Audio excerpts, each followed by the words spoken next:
Hello, everybody. You're listening to and watching Wake Up with Patti Katter. And today I have Glen Williams with me on the show. Glen, welcome to the show. Thank you, Patty. It's great to be here. Thank you. So, before I waste anybody's time, I just want you to introduce yourself. You have a really exciting background, and we're going to talk about some pretty important things today. So, okay. I was a police officer and a detective for 26 years and loved the job and had a lot of experiences that most everyday cops have where we see things that people don't want to see. And over the years, I ended up developing PTSD. And the PTSD affected my life dramatically. Even though I can't blame it on the PTSD, I can only blame it on the choices I made related to it because I'm huge on self accountability. Anyway, I witnessed a lot of things that really didn't want to see. And when I finally retired after 26 years, I kind of floundered. I actually ended up divorced because of issues related to PTSD, bankrupt, lost everything. And then as I was going through my life, I spent my 3 years up at my cabin alone up in the mountains. And I got back in touch with who I am. And because I was able to do that, I was able to open up and start healing from PTSD and working through. And it's an ongoing healing process because it never quite goes away. It's always there lurking in the background, but it can be managed and dealt with. And I've learned to do that. And now, because of that, I found my purpose and I travel around and I talk to police departments and police officers and public safety and medical people that have experienced trauma in their lives. And I talk about communication and improving relations because it's only through communication that we can work through these issues. And that could be communications with a doctor or with a counselor or a friend. But it's only through communication with our spouses that we maintain our important relationships, the relationships that everybody I talk to says are the most important in their life. I blew that once, I screwed it up. And if I can help somebody not make the same mistakes I did, then we all win. I understand that for sure. It's a lifelong process we go through, right? Yes. Good times, screw up, learn from it, teach other people. Good times, screw up again. Do it, repeat, rinse and repeat. Um, Vincent. so one of the questions I have for you is when you were younger, did you want to be a police officer or when did you make that decision? That's a big decision. That was actually not even on my map at all as growing up. I wanted to be a veterinarian, What? but physics and chemistry in college kicked my hind end, and that dream went away. And so I was working actually at the post office. Had a family, two kids at the time, and I heard about the Postal Inspection Service, which is federal law enforcement. And that's when I suddenly got excited. And I had partied my way out of school with really dropped from a 3.9 GPA to a 1.9 and flunked out basically. So I had to rebuild my life. I moved to another state to do that. And then when I found out what I wanted to do, and that's when I found out about the federal law enforcement, I knew that's what I wanted to do. I had to have a college degree. So I went back to school at night, worked full time during the day, pulled straight A's for 3 years so I could get my GPA up over 3.0 and applied.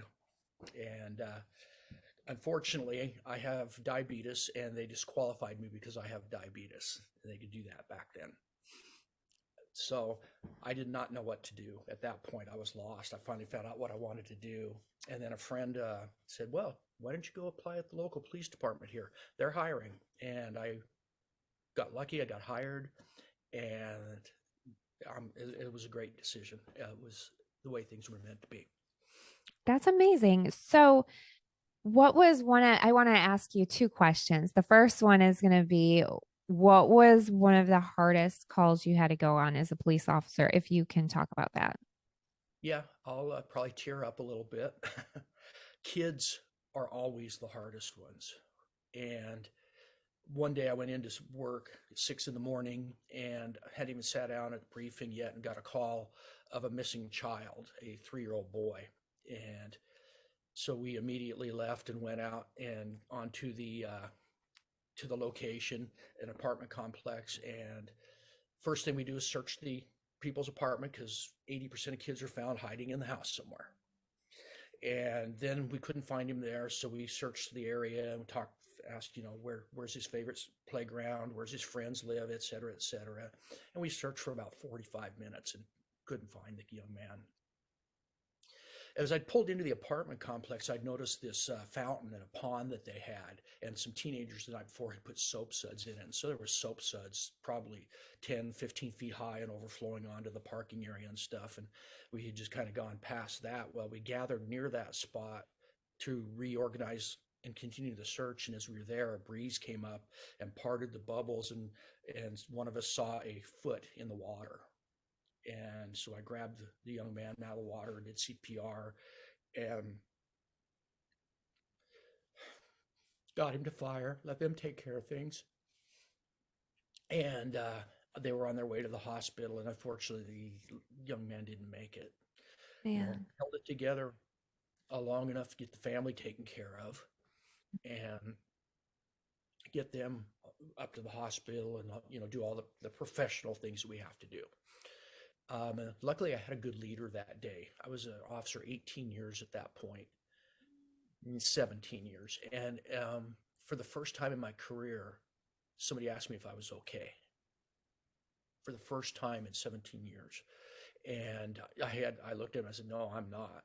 And he said, brother, don't worry about your report. He says, go take care of yourself. And then when you're done, come on back in and get your report done. Because usually we go call to call to call. We don't get time to do anything. So I went and sat in a parking lot, a church parking lot, backed up against the wall there, and I just cried my eyes out for about a half hour. And then went back to work. Yeah.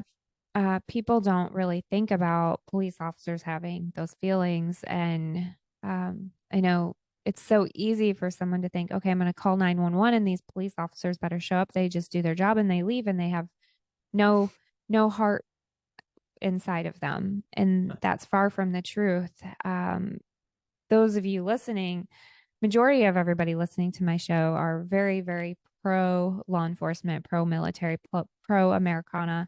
And we understand the sacrifices that are made to serve communities. When I hear individuals bashing police departments and such, I know they don't truly understand what it takes, and it's a lot. So Yeah, yeah. these are things that officers see every day. Mm-hmm. And my saying is officers deal with bad people or good people having a really bad day. We never get to go out and see and do the fun things with people because that's not what we're doing. That's Right. we're having to clean up the messes, and it does wear on officers tremendously. I'm no superhero. I'm no super cop. I just was an everyday officer. And yet I was in over 40, almost 50-foot chases and fights. I was in, I've seen when I worked for transit police. And when I retired, I went to work for another department and, having to go pick up body parts after accidents and just things that people don't want to see.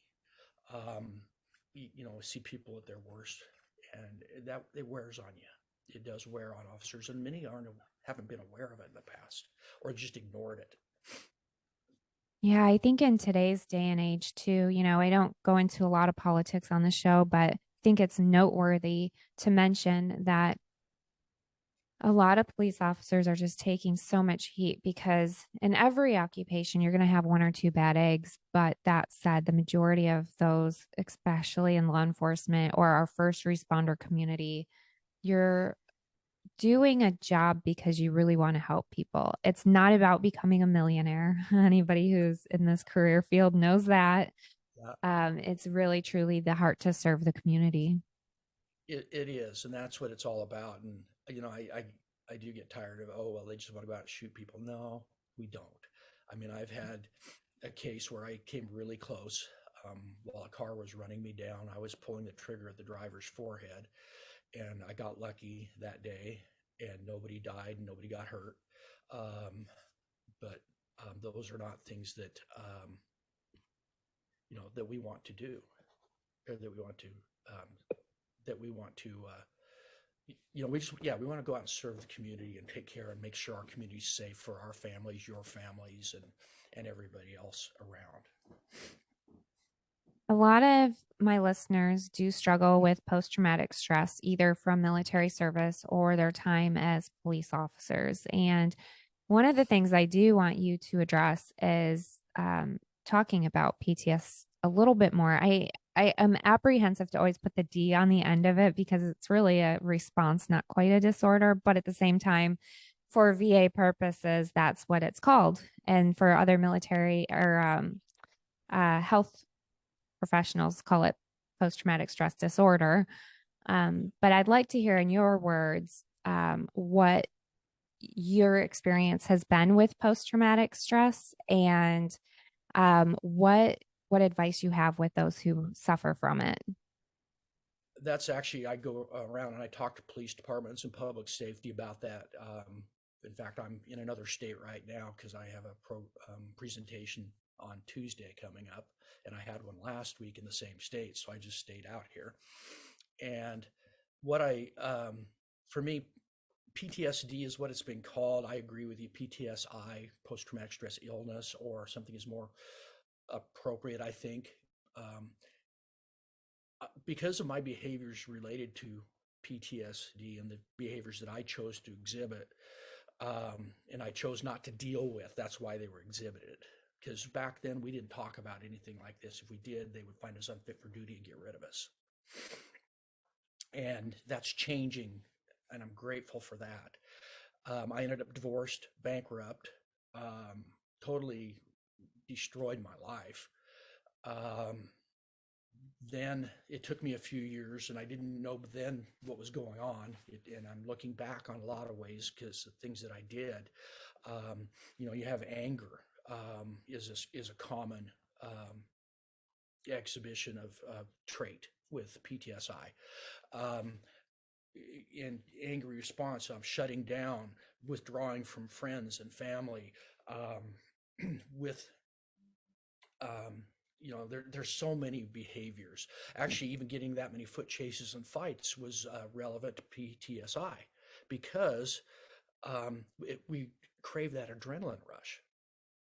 And that's what does it. And I look back now and I think, man, how many of those, and I can tell you 4 or 5 that I know I talked myself into because I wanted it. And it had nothing to do with the person. It was me. And so those are all things that happen. How do we work through this?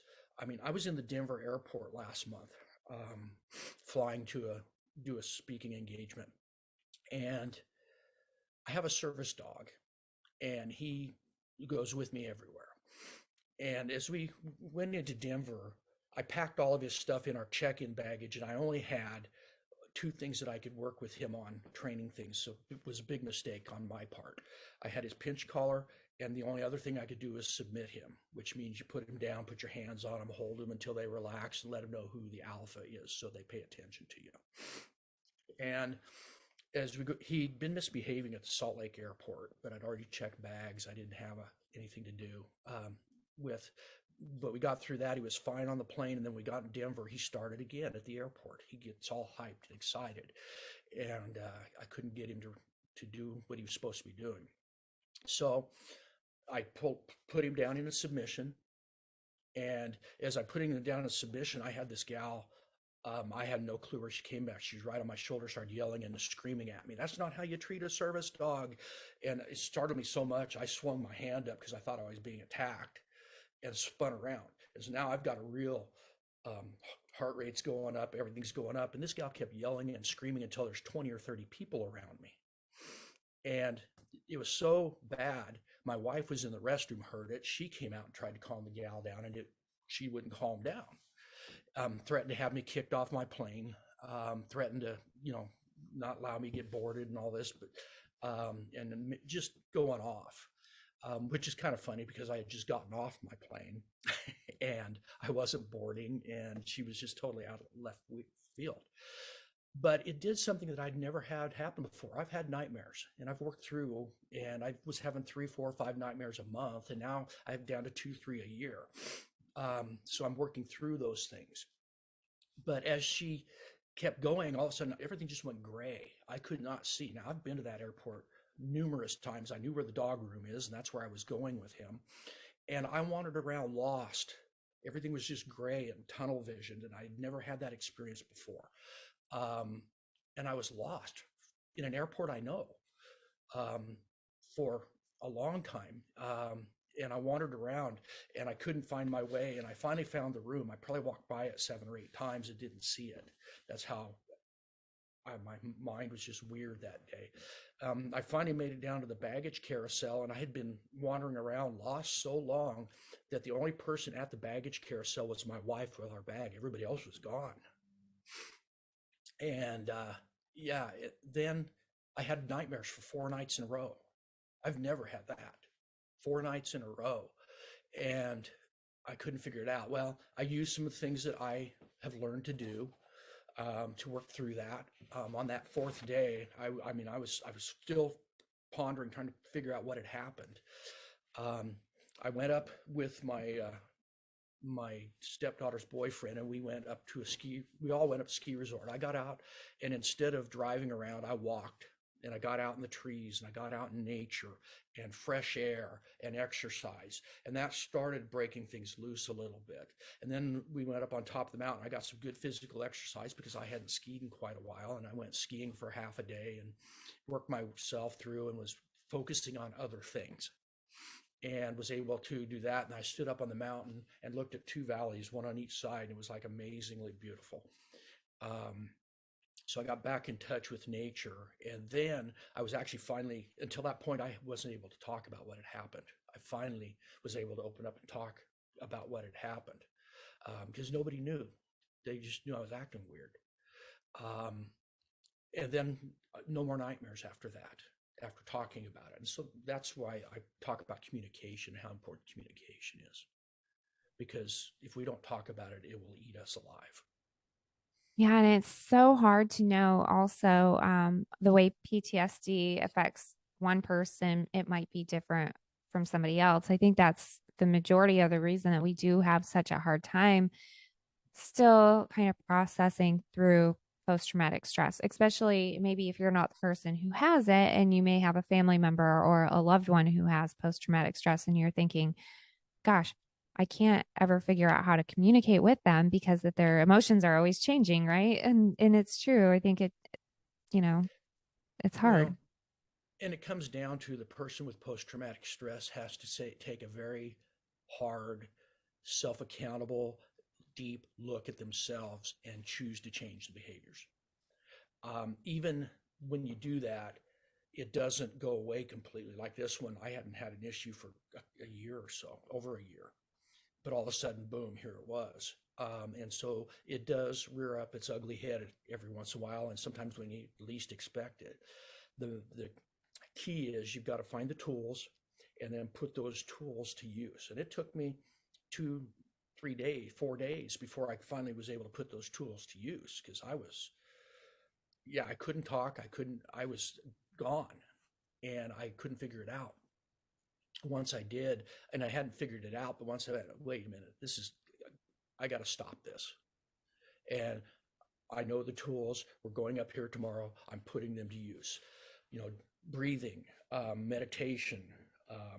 If you ever heard of singing bowls or Tibetan bowls, they're amazing for healing and working through things. I actually like for meditation, I like to go get massages because if I just go and let it go, that's like meditation. Then there's all kinds of medical things that you can do. Talk to a counselor or therapist, and that's a must at some point. But open up, and it's like back in the day, my first wife, I didn't tell her anything about what was happening at work. I didn't want her to stress. I didn't want to bother her. Didn't tell her anything. My wife now, I got lucky because I was able to change and open up. And that was choices and work that I did for over a year just to get it so I could get things figured out within me. And I was able, we have no secrets. She knows everything about me from my past to what happens today.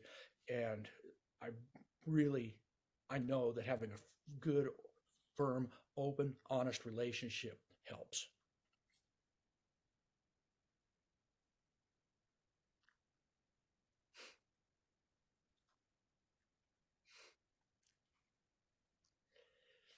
And then as we move through things, there's other medical things. You have,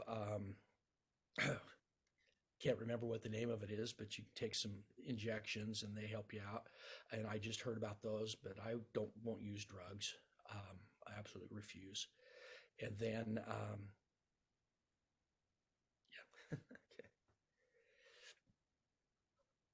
yeah, yeah, yeah. There's a lot of new treatments out. Ketamine is one of them, which I refuse to take drugs, so I haven't tried that one. My son was actually blown up in Afghanistan and has PTSD, and he is not gone that route yet either. We both are a little leery about that, but I've heard great things, and I have friends that actually run ketamine clinics now. There's other medications that they can give for anxiety because PTSD or PTSI or whatever you want to call it. There's lots of anxiety involved at times. And so we kind of work our way through those things. Yeah, those are some great points. I actually was just talking to somebody this week about the ketamine treatments, and then they have all of the psychedelic kind of treatments that are available now. And it's kind of funny. You're like, I don't take any medications, no drugs. And I feel the same way too. And it's probably because we're brought up, like, I'm brought up in a military and I should say a police family. And then, of course, my husband was military, but it's like the police family. It's like, no, say no to drugs. The era that I grew up, it was just like no drugs. So, Yeah, and now I see everything being legalized that was totally yeah. illegal back when I was working. And Oh my gosh. yeah, Yeah. So many of our friends were arresting people for marijuana because it was illegal. And now it's like, oh, yeah. so we'll see where that goes. Yeah, exactly. Let's see what happens there.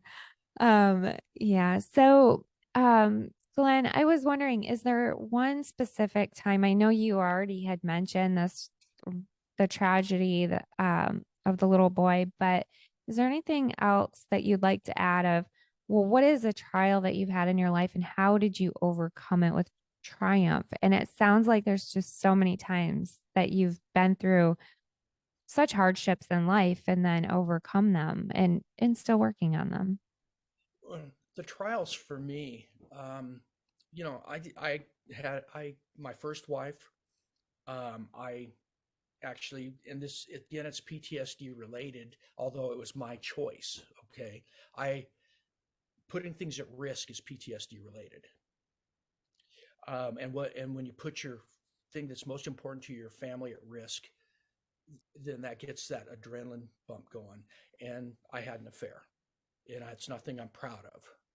But I did, and that also, well, that didn't lead to my divorce because nobody knew but me and the woman involved at the time. Um, I would never ever do that again because that is not who I am, and that's not who I want to be. And so I end up ruining my life, bankrupt, living in a garbage apartment it's all I could afford. And that was a real struggle for me because I was alone. And then the second marriage ended up in a divorce. So now I looked at myself as a two-time loser. And so relationships are important to me, very important to me. But I got to take a really hard look at me. And I lived at my cabin for 3 years by myself after the second divorce. And I had to figure out who I was again because I had forgotten. I let the job become my life. I was a cop. I am a cop. And that's who I was. And guys and gals, if you're in the business, it's a job. It's not who you are. So identify and know who you are. And the only way to do that is to really take a hard look. And that's one of the things in my class that I teach. I have a hard time getting people. I teach firearms also. And people, I can fill those classes every day. but nobody wants to do the hard work of looking inside themselves to figure out what it is they contributed to the issues. And I finally did that. And once I got looking, I opened up. And now my wife says I talk too much. I'm too open. And my response is, do you want me to change? Oh, no, no, not at all. Because being open allowed me to meet her and get to know her. I didn't even meet her in person for the first 3 weeks. We talked every night on the phone, though, for several hours. And it was amazing. And those are the types of relationships that I have been envious in the past, and I'm lucky to have one now and be part of one. And that's, again, what do I contribute? And so all comes back to self accountability. As far as wow, my life has taken a total turn. I wrote a book. We just had an award-winning documentary released in December, and it's won a ton of awards. And I'm proudest of the Best Message Award. And it talks about how trauma affects law enforcement families. It's called "Is There Something Going On at Home?" And we get to working our way through things so that we don't have negative effects on our family. And it takes a lot of work to do that. But if that's the most important thing to us, which most people say, then it's well worth the effort. Absolutely. The funny thing is, we try not to tell other people our feelings when we think that they can't handle it. But the thing is, we're the ones that can't handle it. And usually the person that we're talking to is the most understanding, right? So it's kind of funny how we think that we're shielding everybody else or protecting other people when we don't want to tell them something tough, but it puts up a barrier and it hurts them worse if we don't talk. It puts a brick in the wall. And I spoke with the spouses, FOP auxiliary wives, and it was interesting because when their husbands aren't talking, or their spouse, because there's female officers also, I don't want to degenerate that, but when their partner's not talking, their mind goes, okay, what's going on? What's he doing? And where does the mind always seem to go? It takes us to the worst place. And so, oh, he's having an affair. That's why he's not talking to me anymore. Or things like that, when in reality, he just doesn't know what he's doing. Could he be possibly having an affair? I don't know. But chances are probably not. Mhm. Absolutely. He Yeah. doesn't want to talk and bring it back up because it hurts us too when we do that. Yeah. Oh, Glenn, could you please share where everybody can find your book and where people can tune into your social media? Yeah, I'm on Twitter under GDUB author, and my book is, oops, Uh-oh. over there. I got it blurred. Uh-oh, Anyway, uh-oh. Bridging the Gap. There we go. There we go. Bridging the Gap. It's on Amazon, and it's on at Barnes and Noble, and a whole bunch of others that I didn't even know until a few weeks ago. And take a look. You can get on Amazon Prime our documentary. Is There Something Going On at Home? It's a 47 minutes. It's not long. It's a short, but you will be amazed at how powerful, and it'll bring some things up. And one of the things it brought up to me is, when you guys are getting to the age of retirement from this job, have a purpose. Find something that you want to do. And that doesn't mean I'm going to go fishing, because that'll last for 3 or 4 weeks and you'll be bored. Yeah, But I'm enjoy your sure. family. And my purpose, I ended up finding out I'm actually a pretty good author, and I'm writing 2 more books. And I have about 5 on the list to do. And I just got approached about doing one on leadership. And so those are things. And then I never expected to be in a film, but I still kind of not sure how that really happened. But I'm now in an award-winning film, and things are just growing and growing and growing. But I'm still out there working it because I can't slow down. It's kind of hard once you retire. Oh my gosh. I know we have these friends and they're all like, "Oh, I'm retired." And then 2 weeks later, "Oh, just joking. Now I'm doing this and that." And you can't really just retire.